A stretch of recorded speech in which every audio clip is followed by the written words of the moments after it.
Have you ever heard of a group so powerful, so secretive, that even after being destroyed, their mysteries still haven't been solved hundreds of years later?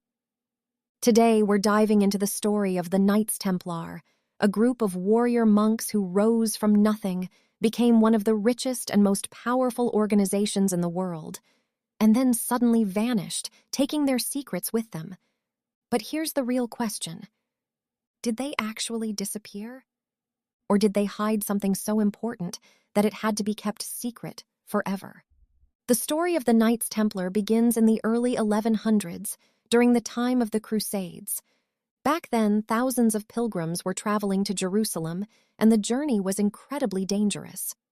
Bandits, hostile territories, and long, unforgiving roads made survival uncertain. So a small group of knights came together with a simple mission: protect these travelers. They called themselves the poor fellow soldiers of Christ and of the Temple of Solomon. Not exactly catchy, but over time they became known as the Knights Templar. At first they were poor, really poor. There's even an early symbol showing two knights riding the same horse, because they couldn't afford to. But that wouldn't last long, because within a few decades, everything changed. The Templars gained the support of the church. And once that happened, their power exploded. They were given land, money, and special privileges. They didn't have to pay taxes. They answered only to the Pope. And they quickly spread across Europe, building castles, churches, and strongholds. But what really made them powerful wasn't just their fighting ability. It was their system. The Knights Templar essentially created one of the first banking systems in history. Imagine this. You're a traveler in medieval Europe, carrying a bag full of gold. That's dangerous. You could be robbed at any moment. So instead, you deposit your gold with the Templars in one city, and they give you a coded document. Then, when you arrive in another city, you present that document and withdraw your money. No gold needed, no risk of theft.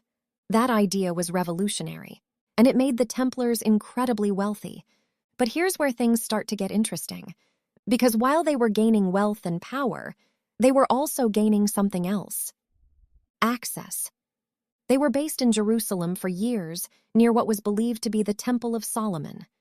And according to some theories, they weren't just protecting pilgrims. They were digging, searching, looking for something. No one knows exactly what they may have found. But the theories are wild. Some say they discovered ancient religious artifacts. Others believe they uncovered lost texts, knowledge that challenged the church itself. And then there are those who think they found something even bigger, something that could completely change how we understand history and religion. Now, whether any of that is true is still up for debate. But what we do know is that after their time in Jerusalem, the Templars became even more powerful than before. They weren't just soldiers anymore. They were bankers, landowners, political influencers. They had connections everywhere.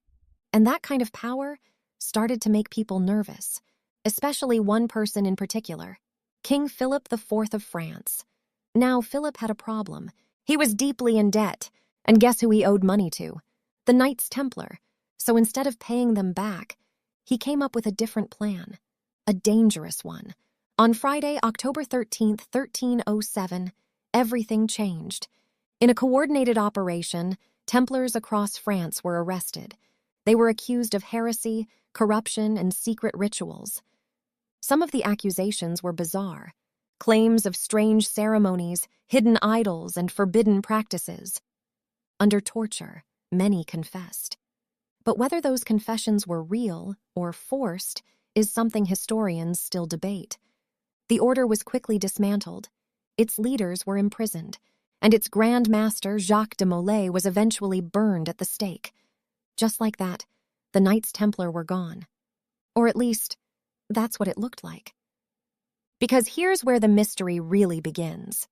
When authorities moved to seize the Templars' wealth, much of it was missing, gone.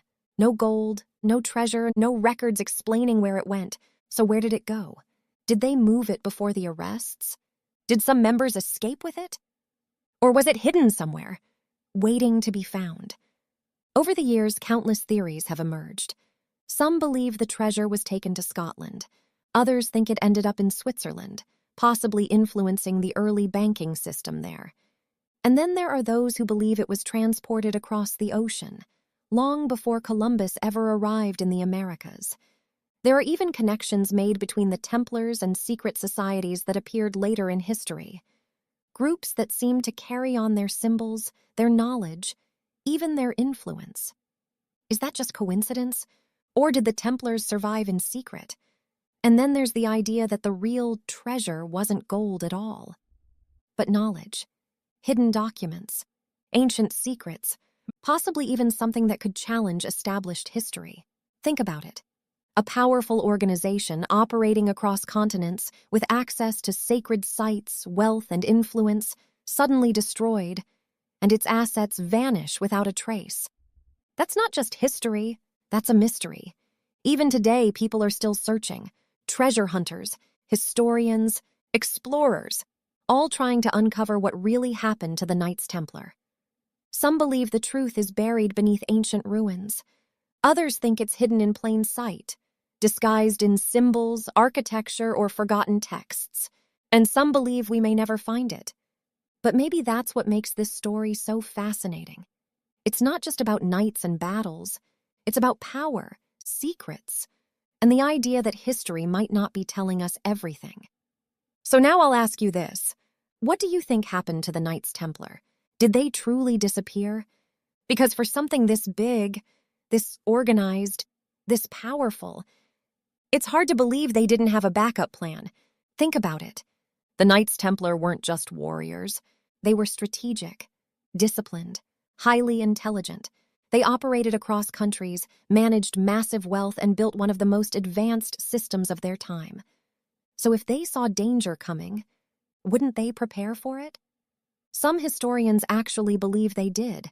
There are records suggesting that just before the Mace of Arrests, ships belonging to the Templars left France. And here's the strange part. Those ships were never officially tracked again. No one knows where they went. No confirmed destination and no cargo records, just gone. Now imagine that for a second. A fleet of ships, loaded with treasure, documents, or something even more valuable, disappearing before the crackdown even begins. If that's true, then what was taken by King Philip might have only been a fraction of what the Templars actually had. And that changes everything, because now the story isn't just about a destroyed order, it's about something that may have escaped. Some believe those ships sailed to Scotland. At the time, Scotland was not under the control of the same powers hunting the Templars. It would have been one of the few safe places left. There are even stories linking the Templars to Scottish battles, suggesting that some of them may have fought there after their supposed end. Others believe the ships went much farther, across the Atlantic, long before Columbus. Now that sounds crazy at first. But think about it. The Templars had resources, knowledge, connections. If anyone at that time had the ability to attempt something like that, it would have been them. So now when you think about the Knights Templar, don't just think of them as warriors who were defeated. Think of them as a group that may have outplayed everyone. A group that saw the danger coming and made sure that whatever mattered most would never fall into the wrong hands. And if that's true, then somewhere out there, their secret still exists. Let me know what you think. And if you want more stories like this, real mysteries from history that still don't have answers, make sure you subscribe. Because trust me, this is just the beginning.